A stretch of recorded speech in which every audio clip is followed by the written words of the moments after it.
Testando, testando.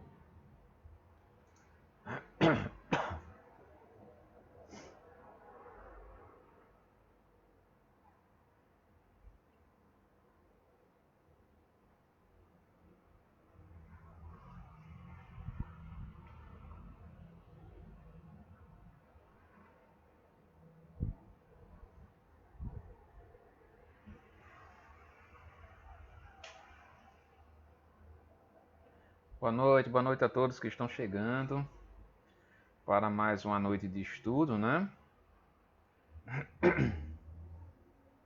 Hoje eu acredito que a conexão esteja bem melhor do que a semana passada, então a gente vai conseguir fazer aqui sem maiores complicações. Estamos chegando aqui no penúltimo capítulo do livro, capítulo 17, e se encerra, né, a próxima semana. Aí a gente vai ver depois qual seria o livro mais interessante para substituir, né? E eu já estou dando uma olhada aqui, estou tendo umas sugestões, Lu está me dando umas sugestões também. A gente vai ver qual é o melhor para a gente continuar os estudos, já que a próxima semana, como eu falei, vai ser a última desse livro aqui, né? E desse trabalho que a gente já faz, salvo engano, já faz uns 6 anos, de 6 a 8 anos esse trabalho aqui. Né? A gente começou com Herman, né, no livro Nosso Lar. Aí eu continuei com livros Mensageiros. Aí depois passamos para o Obreiros da Vida Eterna. Depois para Libertação. Depois de Libertação, Nos Domínios da Mediunidade. Depois passamos para o Ação e Reação. Transição Planetária e Amanhecer de uma Nova Era. Ou seja, há 8 anos que a gente faz esse trabalho de estudo aqui, né? E o primeiro ano é totalmente virtual, né? A gente começou no segundo capítulo desse livro, já virtual, né? O primeiro capítulo foi uma reunião presencial ainda. E pelo que a gente pôde ver das diretrizes do irmão, o estudo ele vai continuar dessa forma virtual, enquanto as coisas não melhoram 100%, né?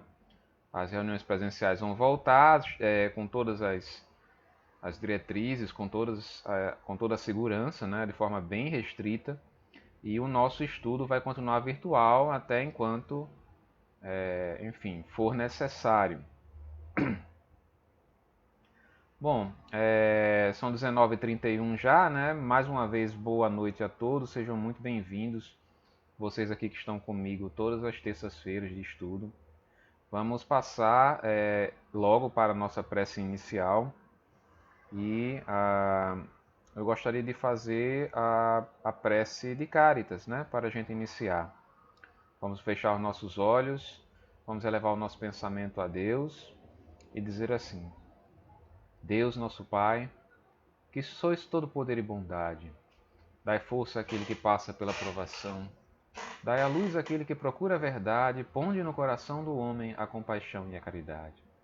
Deus, dai ao viajor a estrela guia, ao aflito a consolação, ao doente o repouso. Pai, dai ao culpado o arrependimento, ao espírito a verdade, à criança o guia, ao órfão o pai.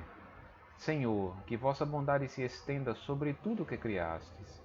Piedade, ó meu Senhor, para aquele que vos não conhece. Esperança para aquele que sofre.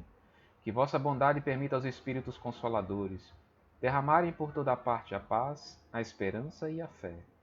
Deus, um raio, uma faísca do teu amor pode abrasar a terra. Deixai-nos beber das fontes desta bondade fecunda e infinita, e todas as lágrimas secarão, todas as dores acalmar-se-ão. Um só coração, um só pensamento subirá até vós, como um grito de reconhecimento e de amor. Como Moisés sobre a montanha, nós vos esperamos com os braços abertos. Ó poder, ó bondade, ó beleza, ó perfeição. E queremos de alguma forma alcançar a vossa misericórdia. Deus, dai-nos a força de ajudar o progresso a fim de subirmos até vós. Dai-nos a caridade pura, dai-nos a fé e a razão. Dai-nos a simplicidade que fará de nossas almas o espelho onde se refletirá a vossa sublime e misericordiosa divina imagem.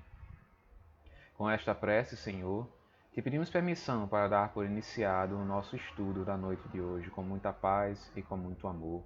Que assim seja.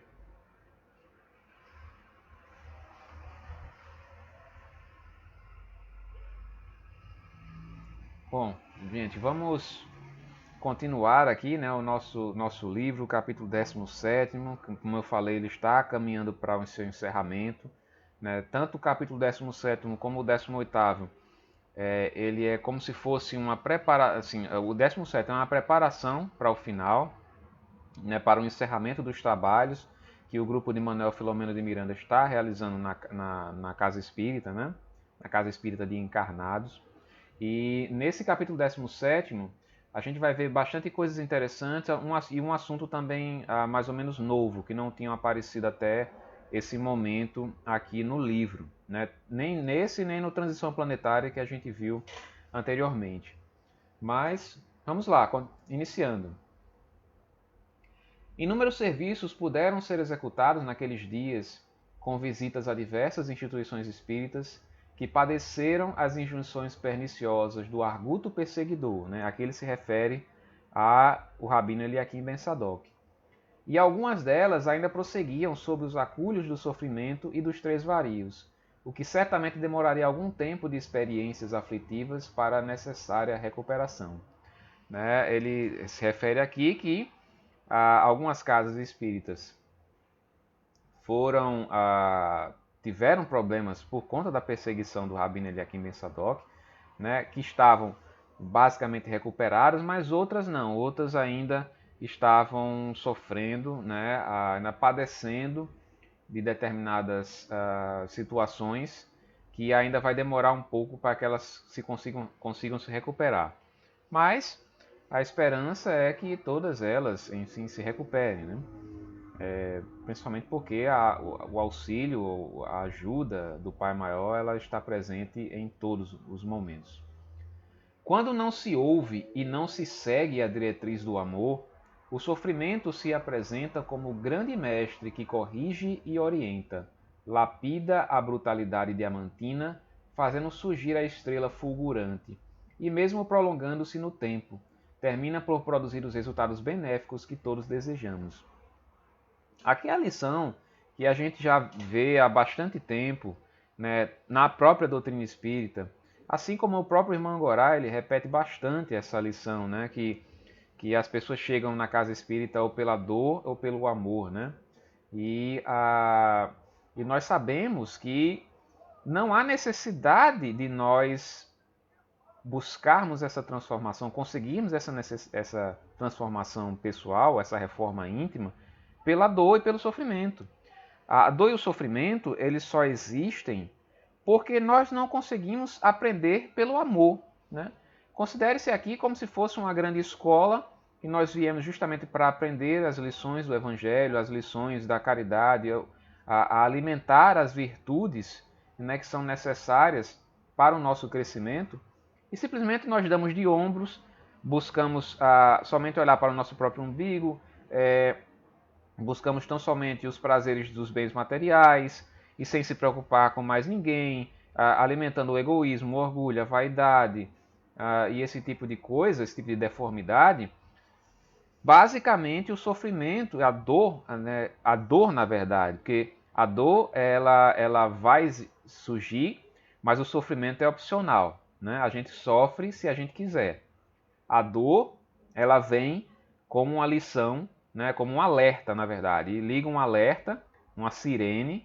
Se você está sofrendo uma dor, um momento difícil na sua vida, é o alerta ali que foi ligado. Ora, o que é que eu posso...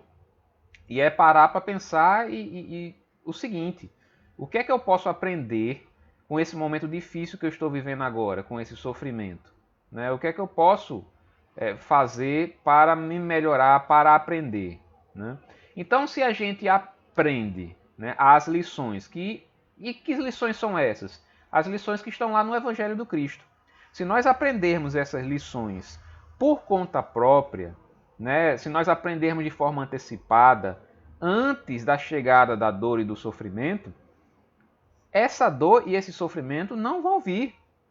Não vão vir. Porque nem o Pai, ele nos ama demais, ele nos ama muito, infinitamente.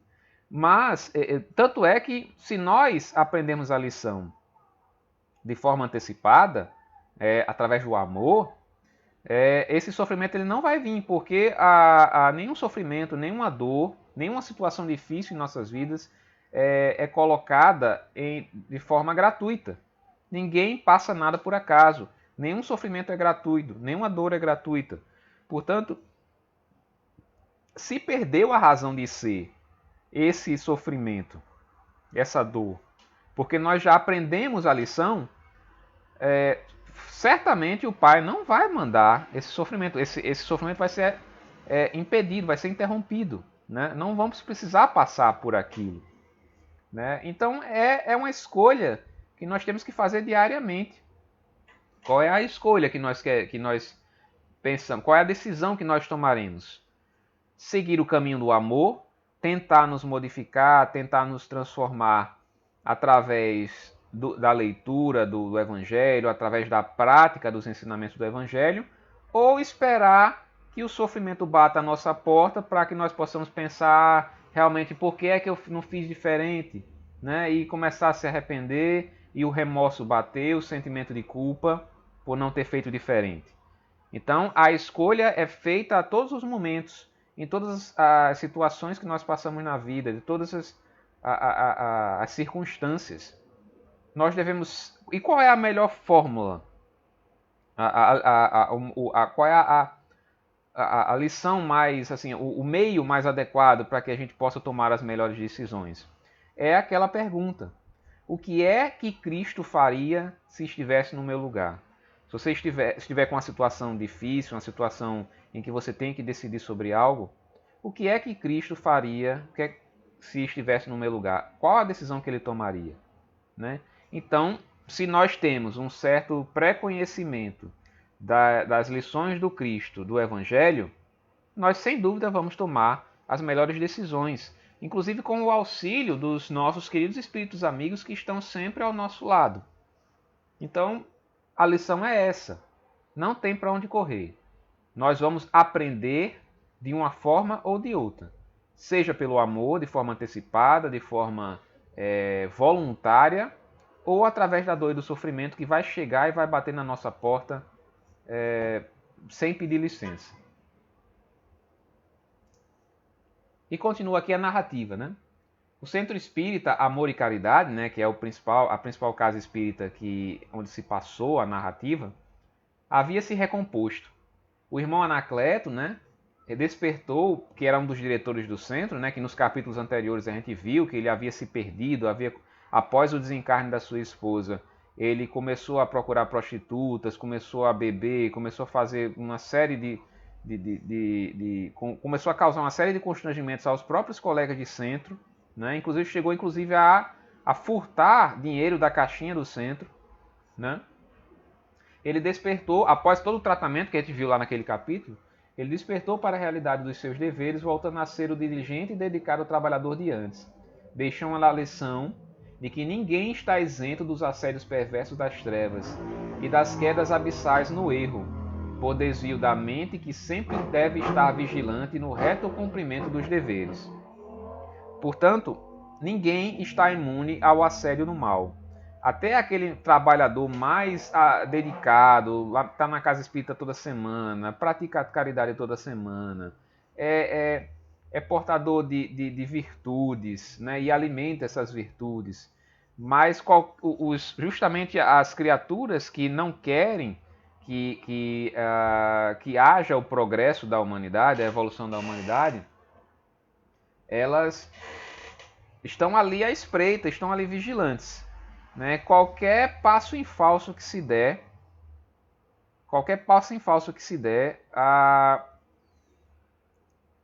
elas vão aproveitar dessa brecha para poder fazer com que a pessoa caia no erro. Né? Enfim, e devemos estar sempre vigilantes. Né? Por isso aquela questão do orai e vigiai para não cair em tentação. Porque não é só orar, mas é prestar atenção, como eu falei, nas decisões que nós tomamos no dia a dia, nas situações que nós enfrentamos, os pensamentos que nós temos. Nós devemos vigiar o que é? O que nós devemos vigiar? Nossos pensamentos, nossas palavras e nossas ações. Devemos estar sempre vigiando isso, porque senão os obsessores eles aproveitam. E principalmente que nós que trabalhamos na casa espírita ou que frequentamos, somos mais assíduos na casa espírita, nós somos alvos bem interessantes para esse tipo de criatura.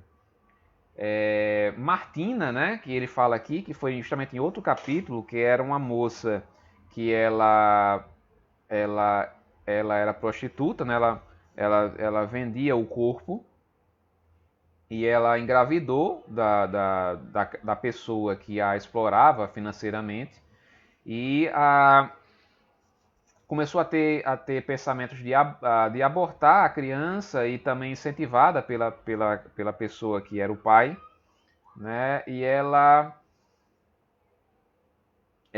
ao ser intuída pelo seu espírito protetor, né? Pelo seu anjo da guarda que estava ali ao lado dela, ela entrou na casa espírita e começou a ter o tratamento, descobriu-se o que ela havia passado, que havia um problema com a mãe, que a mãe já estava desencarnada e que ela, na sua infância, foi explorada, foi apresentada a esse mundo de dinheiro, de sucesso, né? E havia um problema sério também com relação às vidas anteriores, né? Que está tudo lá no capítulo, que eu não vou repetir aqui porque é uma história muito longa.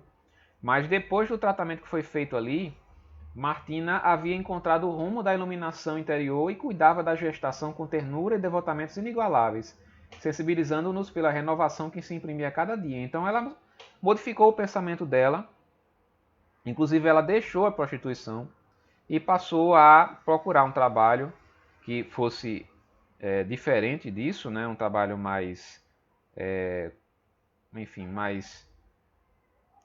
menos degradante, né? E para justamente poder cuidar, e o pensamento de aborto dela foi deixado de lado.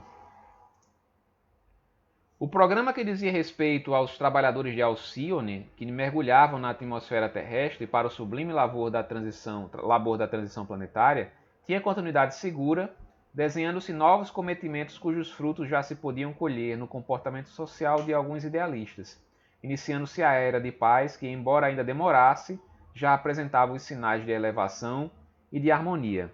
Né? Isso começa-se a contar lá no primeiro livro, no livro Transição Planetária, em que mostra-se que muitas criaturas, né, que estão vindo de outras pleiades, de outras constelações, criaturas mais evoluídas, né, estão encarnando aqui nesse período de transição para que eles possam nos auxiliar nesses momentos difíceis. Então são criaturas extremamente evoluídas e elas começam a encarnar já há um certo tempo e vão atuar na literatura, vão atuar nas artes, vão atuar em todas as áreas do conhecimento humano para justamente fazer com que a gente saia dessa transição da melhor forma possível. Né? E, enfim, quando a gente pensa que a gente vê muita maldade ainda, né, prevalecendo, como diz a oração que Raul Teixeira costuma fazer, costumava e costuma, né, porque ele sofreu um AVC. Nos deparamos ainda com tanta amargura, tanta mágoa, tanta casca, tanta violência. Né? Nós nos deparamos ainda com tudo isso. Mas, ao mesmo tempo, criaturas iluminadas estão encarnando para nos auxiliar nesse momento. E essa esperança que nós devemos ter. Né? Nós devemos ter porque nós não estamos sozinhos, não estamos desamparados. O Cristo está ao nosso lado. O Pai Maior também, com todo o seu infinito amor, infinita misericórdia, infinita bondade, também está ao lado do bem, né? Então o mal, apesar de ser muito barulhento, mas ele não vai, em hipótese nenhuma, prevalecer. Vamos lá. Aí começa justamente uma outra parte aqui, em que Manuel Filomeno começa a narrar o seguinte: planejamos nossa visita à Cracolândia local, que as grandes cidades têm-nas encravadas no seu coração, conhecidas pelas autoridades e pelas pessoas impotentes para anulá-las.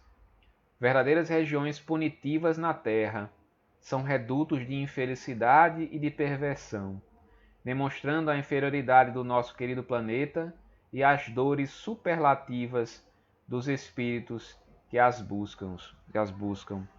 Então ele realmente, se você for parar para observar essas Cracolândias, principalmente a Paulista, né, que a gente consegue ver em fotos. Essa foto que eu coloquei aqui é justamente uma foto da Cracolândia Paulista. Realmente, como ele diz aqui, são regiões punitivas na Terra. É como se fosse um inferno realmente, né? É como se fosse um inferno. E as criaturas que estão ali estão em profundo sofrimento. É como se a gente imaginasse um umbral mesmo, assim, que conta a literatura espírita, de encarnados. Né? São zumbis, né, que não têm basicamente mais vida, são pessoas, como eu disse, em profundo sofrimento, né? Como acontece, né, com determinados espíritos que habitam os umbrais. Isso mostra, né, o quão inferior, assim, o quão nosso planeta ainda é inferiorizado, de nós observarmos as cenas como essas e não haver nenhum tipo de não haver nenhum tipo de providência até das autoridades, assim, para que esse tipo de coisa possa ser encerrado, diminuído, né? Mas, na verdade, o que se vê muitas vezes é tão somente a ideia que essas pessoas ali naquele local desvalorizam a questão imobiliária, né, daquele bairro ali, então nós temos que expulsá-las dali. Né? Não se lembram de que cada ser humano ali tem uma família, tem um pai, tem uma mãe, e que sofrem ao ver os seus filhos, né, nesses locais. Né? É muito triste. E Manuel Filomeno pergunta, né, que faria Jesus em nosso lugar caso aqui estivesse? Né? A grande pergunta que, como eu falei, que devemos fazer em todas as situações das nossas vidas. E como nos enviou em seu lugar, deveremos realizar quanto nos seja possível, bem próximo da sua sublime ação. Oremos, preparando-nos para o labor, logo mais quando esteja presente o maior número de vítimas. Né? Então, quando nós podemos fazer algo de material pelas pessoas, nós não devemos nos esconder, né? Devemos fazer alguma coisa. Mas quando nós não podemos, é orar por todos esses sofredores que estão ali. Né? Orar por esses nossos irmãos que estão ali, que foram atraídos por uma ilusão, né? A ilusão do entorpecente, e hoje não conseguem mais sair por vontade própria. Misturavam-se em terrível luta de território traficantes encarnados de aspecto feroz e entidades animalescas irreconhecíveis como os seres humanos que eram, embora desencarnados, enquanto nas redondezas moças e rapazes ofereciam-se ao mercado da prostituição mais vil, a fim de adquirirem recursos para o vício destruidor. Algumas crianças ditas de rua engalfinhavam-se em disputas de restos do crack que ficavam nos cachimbos improvisados ou sobre as caixas de madeira que serviam de mesas, tombando quase fulminados pelo tóxico avassalador. Então é uma cena terrível, né? A prostituição, tão somente para conseguir a droga, os traficantes encarnados influenciados por entidades animalescas, né, entidades desencarnadas animalescas, e crianças que não tinham condições de comprar a droga, elas ficavam pegando os restos dos cachimbos e o resto que ficava nas mesas, né? São situações que a gente para pensar assim, poxa, como o ser humano consegue se degradar a tal ponto, né? E isso são as pessoas que estão aqui nessa localidade, mas quantos consomem os seus entorpecentes nas suas coberturas de alto luxo, né? E financiando esse tipo de coisa, né? Eu imagino que as consequências kármicas das criaturas envolvidas nisso são terríveis, né? Eu, na verdade, eu não tenho nem como se ter noção disso. Mas enfim, é algo real, é algo que existe nas grandes cidades e devemos sempre buscar a oração, né, para que essas criaturas possam sair dessa situação degradante em que se encontram, né? Mais terrificantes eram a paisagem espiritual e as emanações morbíficas que apresentavam os desencarnados acoplados aos perispíritos daqueles que se lhes transformaram em vítimas e eram usurpados nas energias e nos vapores da droga ultrajante. Isso aqui não acontece somente com drogas ilícitas, não. Os consumidores, digamos assim, exagerados de drogas lícitas também, como álcool e fumo, eles sofrem a influência das entidades que sugam as energias, né? Eles estão ali ao lado justamente quando você ingere bebida alcoólica, fuma, né? E nesse caso aqui, as drogas ilícitas também, as entidades estão lá absorvendo, vampirizando, enfim, são situações muito complicadas, que só vão ser resolvidas pela vontade daquele próprio que está ali consumindo a droga, né? Seja lícita ou seja ilícita.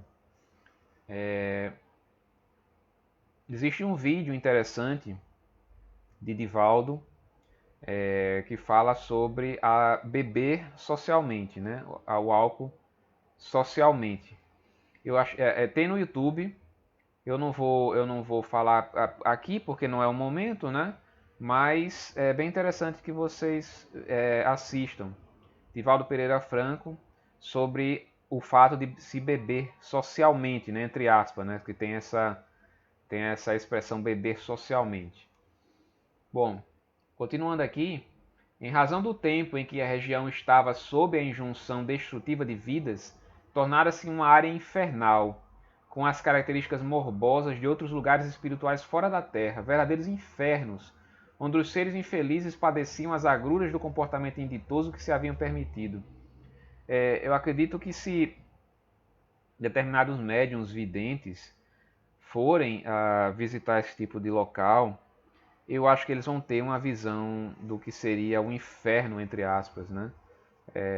Uma zona umbralina de verdade, aquele conúbio entre criaturas encarnadas e desencarnadas, vampirizadoras, né? Entidades vampirizadoras, absorvendo as energias daqueles que estão ali quase desfalecendo, muitos desencarnando ali por overdose, né? São situações muito complicadas que só vai ser resolvido quando as criaturas despertarem, quando as criaturas buscarem mais o seu lado espiritual, buscarem mais os ensinamentos do Cristo, né? Quando a fraternidade reinar entre os seres humanos. E isso vai existir de fato, assim, começar a existir de fato num mundo de regeneração. E justamente o nosso planeta está sofrendo essa transição para isso. Por isso que aquela lição que a gente falou na semana passada, de que aqueles que não se encaixarem na aura energética de um mundo de regeneração, eles vão ser recambiados para outros mundos. Porque os outros mundos não, o mundo de regeneração, ele não, a energia dele não consegue conviver com situações desse tipo, né? Com situações desse tipo. Então, as criaturas vão ser recambiadas para outros locais, né, mais primitivos, em que a sua energia esteja mais ou menos que a sua energia esteja mais ou menos compatível, né, para que lá possam aprender as lições necessárias, né? Enfim, são situações muito complicadas, muito difíceis. Não seria aquela situação o mais baixo degrau da degradação humana, ou o fundo do poço, caso existissem? Não nos cabia, porém, julgar ou analisar o que observávamos, senão compadecermos-nos de todos os sofredores que ali estorcergavam no desespero, facultando-me lágrimas espontâneas que me escorriam pela face. Aqui essa figura que eu coloquei aqui, que é justamente uma criatura com álcool, em confraternização, né? Em confraternização não, né? Com as criaturas desencarnadas ali, bebendo junto com ele, absorvendo, apesar deles não conseguirem beber o líquido, né? Sorver o líquido de forma material, mas eles conseguem absorver a energia que a bebida a bebida exala, né? Eu não estou aqui a dizer que a doutrina espírita proíbe a bebida, né? Porque, na verdade, o que é que a doutrina espírita diz? Que temos o livre-arbítrio, as decisões são nossas. Ela apenas fala sobre as consequências terríveis das nossas próprias decisões. Mas cabe a nós decidirmos se queremos sofrer determinadas consequências ou não, né? Enfim. E também tem uma coisa que resume muito bem a doutrina espírita nessa questão do livre-arbítrio, é a frase de Paulo de Tarso, né? Quando ele diz: tudo me é lícito, mas nem tudo me convém. Então cabe a cada um decidir aquilo que é melhor para si, né? Assim como todas as situações da vida, né? Todos nós somos responsáveis pelas nossas próprias vidas, ninguém mais. Aí Dr. Bezerra então começa a fazer a sua oração naquele momento, né? E a oração é bem longa, mas eu tirei uma partezinha aqui em que ele diz: eis-nos aqui, em deplorável situação, sem conseguirmos recuperar-nos dos crimes, mas piorando a própria situação, em face do desprezo pelas vossas leis de complacência, mas também de justiça. Neste conúbio de dementados pelo ódio e pelo medo, perdemos o rumo, não sabendo onde começam as nossas opções, desde que vivemos sob os camartelos daqueles que nos associaram, desde aqueles dias infelizes, desesperados, procurando fazer justiça. Como, porém, fazê-la, se todos eles são tão inditosos quanto nós outros, os responsáveis pela sua desventura? Né?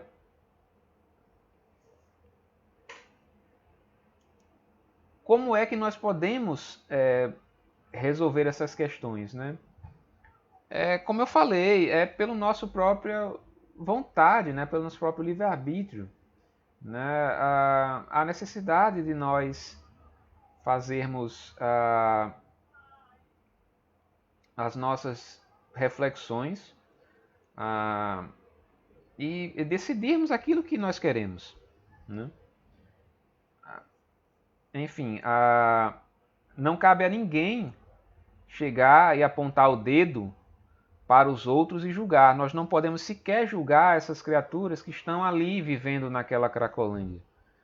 Porque nós estamos vivendo num mundo em que ninguém tem autoridade moral para apontar o dedo e julgar o outro, né? Porque se eles estão ali consumindo drogas, nós estamos cometendo outro tipo de delito, que muitas vezes não existe o delito na lei dos homens, mas existe o delito para Deus. Tem determinadas coisas, por exemplo, a maledicência é um dos exemplos mais interessantes, claros, disso que eu estou dizendo a vocês. A maledicência não é um crime na lei penal dos homens, mas é um crime gigantesco aos olhos de Deus. Porque muitas vezes com a maledicência nós destruímos a vida de uma determinada pessoa. Né? Às vezes a pequena fofoca que foi feita, né, em determinado momento, aquilo foi crescendo como uma bola de neve até que terminou soterrando e destruindo a vida daquele que foi vítima. Então, como eu disse, nós não podemos julgar ninguém. Como diz Joana de Ângeles, para que nós consigamos julgar alguém, nós devemos conhecer todo o passado dessa criatura, todas as encarnações, tudo aquilo que levou a ela estar nessa situação. E nós não temos esse conhecimento, e nem uma boa parte dos espíritos, inclusive evoluídos, não tem esse conhecimento. Né? Porque o conhecimento dessas coisas só é permitido por Deus. Né? Quando Deus permite, se tem o conhecimento, senão, não se sabe. Então nós não podemos julgar ninguém. É procurar fazer o melhor, orar por essas criaturas, né, que estão nessa situação difícil, né, assim como em outras situações, nas sarjetas, enfim, em todas as situações difíceis da vida, mas também olhar para nós, para o espelho e procurar modificar aquilo que está dentro de nós, sem julgar os outros. Né? Porque nós temos consciência de quais são os nossos defeitos. Nós temos consciência. A gente pode até tentar tapar o sol com a peneira, né? De fingir que nós não sabemos, mas nós lá no fundo sabemos quais são os nossos defeitos. Ao fazer silêncio, com a voz embargada e os olhos úmidos, percebemos que uma suave claridade foi dominando o antro terrível, né, da Cracolândia, e diversos espíritos generosos surgiram da névoa espessa em diminuição, procurando amparar os que se encontravam entorpecidos no solo, liberando momentaneamente alguns dependentes dos seus sicários espirituais, afastando do recinto alguns dos traficantes e aplicando energias vigorosas em todos aqueles que se encontravam presentes. Então, se as autoridades encarnadas não fazem nada por essas criaturas, os espíritos de luz, eles vêm e fazem alguma coisa por eles. Né? Assim como, não só por eles, como todas as criaturas que estão passando por situações difíceis. O auxílio, ele existe. O auxílio, ele está ali ao nosso lado. Cabe tão somente a nós tentarmos absorver enxergar esse auxílio, né? E estender a mão, nossa mão, para aqueles que estão estendendo a mão para a gente. Nesse íntere, chamou-nos a atenção um jovem de quase 20 anos de idade que estremecia em febres, os olhos dilatados no êxtase da droga, ao tempo em que também convulsionava. Ao acercar-nos dele, nosso mentor transmitiu-nos psiquicamente que era chegado o momento da sua desencarnação, em razão da tuberculose que o vencia, ao mesmo tempo que o crack lhe consumia as últimas energias. Então ele já estava doente de tuberculose, nunca foi se tratar, porque não consegue sair daquele local. Tem determinados depoimentos de criaturas que ali vivem, né, que eles moram ali, e que eles consomem cerca de 20 a 30 pedras de crack por dia. Né? Então a vida deles é para isso. Eles não, inclusive, então eles não conseguem sequer pensar em se tratar de uma doença que esteja os acometendo, né? Não conseguem, porque eles não conseguem sair dali. E esse jovem ele já estava no final da sua vida, no momento da sua desencarnação, por conta dessa tuberculose e por conta da droga mesmo que estava consumindo as suas energias. Né? Foi quando uma senhora desencarnada aproximou-se emocionada e permaneceu ao seu lado, chamando-o docemente de filho querido, aguardando que se consumasse o processo, agora sob a direção do nosso mentor, que afastou os torpes inimigos que o assediavam até aquele grave momento. Após alguns minutos, teve lugar a morte orgânica, permanecendo alguns vínculos com o corpo vencido, que seriam diluídos lentamente quando se daria a desencarnação total somente mais tarde. né? Ele desencarnou, mas era uma coisa tão complicada, né? Assim, o vínculo dele com a droga e com aquela situação, que alguns vínculos permaneceram e somente seriam desatados esses nós no momento posterior, quando houvesse uma situação mais tranquila para isso. Provavelmente quando ele fosse recolhido dali, fosse levado para um necrotério, alguma coisa nesse sentido, né? Aí que justamente os últimos vínculos do espírito com o corpo seriam desligados, né? E provavelmente ele seria, enfim, para o próprio bem dele, ele estaria dormindo, né? Ele ficaria dormindo no seu desencarne, né? Para mais esse período de transição do desencarne até o momento do despertar no mundo espiritual, isso varia de espírito para espírito. Não se pode nem dizer o que é que poderia ter acontecido a ele, porque, enfim, cada caso é um caso, né? Não pode estabelecer regras para indivíduos que são diferentes e que estão em situações diferentes, né? Então, a mãe dele se aproximou e ficou lá ao lado do filho, né, naquele momento de desencarnação, né? Sempre as mães, né? A gente vê vários momentos da literatura espírita, as mães estão ali, as mães que amam verdadeiramente os seus filhos, elas estão ali ao lado, né? Quando encarnado, quando desencarnado, a gente vê as criaturas, os piores criminosos que estão presos, mas se tiver mãe, a mãe está lá, a mãe que o ama está lá, faz visita, leva os mantimentos, né? As mães estão ao lado. Alguns espíritos vingativos foram convidados a seguir conosco em direção da nossa casa transitória. Auxiliados que nos encontrávamos pelos amigos que atenderam a nossa rogativa ao Senhor e que ali militavam, pois que lugar algum existe onde não lucile a misericórdia do bem, mesmo que não percebida. Em todo lugar existe a misericórdia divina. Em qualquer lugar. Até para aqueles espíritos mais trevosos que estavam ali, né, eles foram convidados a sair daquele local. Um misto de ternura e de gratidão, de saudade antecipada e de júbilo dominava-me, ante a expectativa de mais uma tarefa concluída.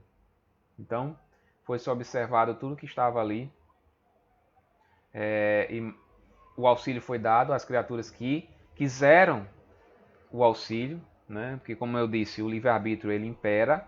Então, se as criaturas que estavam lá, principalmente as desencarnadas, não quiseram sair daquele local, quiseram continuar naquela vida, elas vão continuar naquela vida. Mas o auxílio vai ser oferecido todos os dias. Todos os dias. Até o momento em que elas despertem e queiram sair por conta própria. E aqui, então, a gente encerra nosso estudo da noite de hoje. Próxima semana, o encerramento do livro, né, capítulo 18º. Eu gostaria de agradecer profundamente a todos vocês mais uma vez mesmo, por terem prestado atenção durante todos esses minutos. Enfim, daqui a pouco nós vamos para a nossa prece final para encerrarmos o estudo de hoje.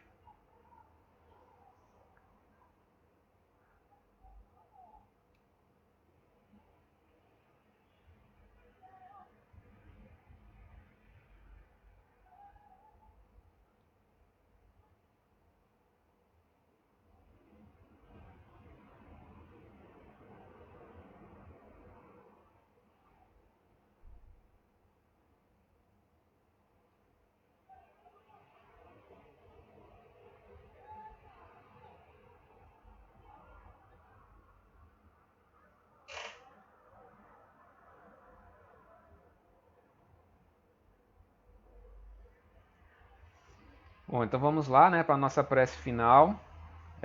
Como sempre, o nosso Pai Nosso. Né, eu peço a todos que fechem os olhos. Vamos levar o nosso pensamento a Jesus.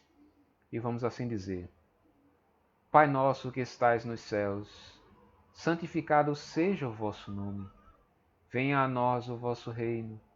Seja feita a vossa vontade, assim na terra como também nos céus. O pão nosso de cada dia do corpo e da alma nos dai hoje. perdoai as nossas ofensas e dívidas, assim como nós perdoamos aqueles que tanto nos têm ofendido. E não nos deixeis cair em más tentações, mas livra-nos, Senhor, de todos os males, porque teu é o reino, o poder e a glória, para todo sempre. Que assim seja. Mais uma vez, muito obrigado. Que Deus nos abençoe. Estaremos de volta, se Deus assim permitir, na próxima semana, né, para o capítulo 18º. Muito obrigado e uma boa noite para vocês.